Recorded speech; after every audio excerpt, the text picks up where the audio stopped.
But let's stay with the U.S. elections. How will the outcome of this year's elections impact South Africa? Political analyst Dr. Sithembile Mbete joins us now to unpack this further. Dr. Mbete, good evening and thank you very much for your time.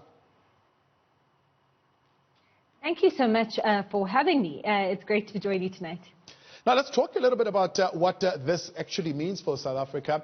I mean, some of the business analysts are saying one of the things that we can look forward to if indeed Joe Biden gets to the White House is that he will probably have a more favorable outlook as far as China, one of the biggest export partners to South Africa, and that could bode well for South Africa. But not only that, if he does win, unfortunately he didn't get the Senate, but if he did have an overall win, we would have been talking about that $1.5 trillion US stimulus into the economy of America, and an economic recovery in America is good news for South Africa. What is your analysis?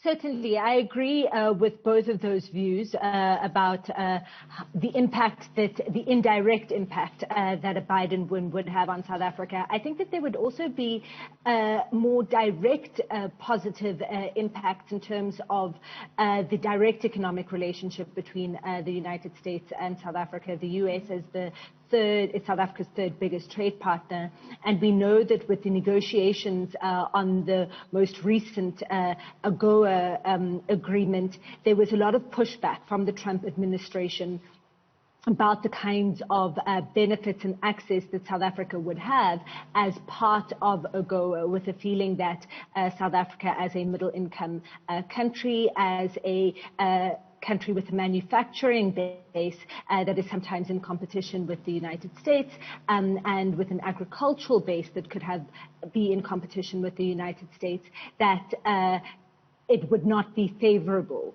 as Mr. Trump likes to say, for making America great again, that it would not be favorable to agree to some of the terms of AGOA. South Africa did succeed to have most of its benefits within the revised AGOA agreement kept, even though we didn't get any greater access than we already had. But of course, then there was the decision by President Trump to decide to take South Africa's benefits away as a developing country, basically making the argument that size of South Africa's economy is big enough for it to be able to be treated by the U.S. As an equal. And I think that what we can expect is that under a Biden administration, some of those benefits, some of that view will soften, certainly for South Africa. But I think that we can expect similar, despite rhetoric from both American governments and from South African governments and politicians, they are ongoing, quite cooperative security relations between South Africa and the United States, regardless of who is the president.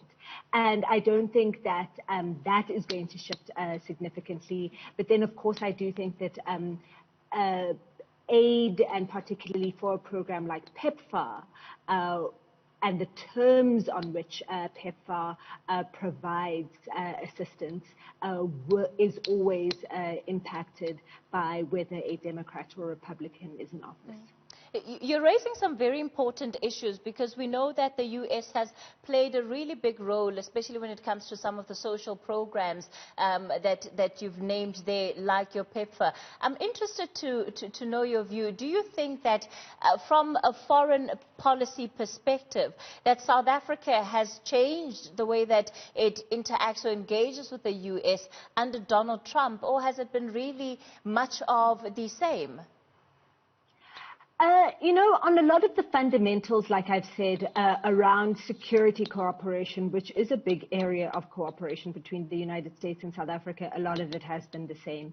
The hard lines that South Africa draws around having a permanent military presence here, etc., have remained, but there have still been mutual military exercises that take place, cooperation with some of our police, in FBI, all the rest of it that takes place, and that hasn't changed significantly. I do think that what has been somewhat different is the I think that under President Ramaphosa, there's been a shift from the sort of look east policy of President Zuma that really sets South Africa explicitly as an ally of Russia and China, and on that side of the geopolitical world, that has certainly softened under President Ramaphosa, with this idea of being a bit more of a bridge builder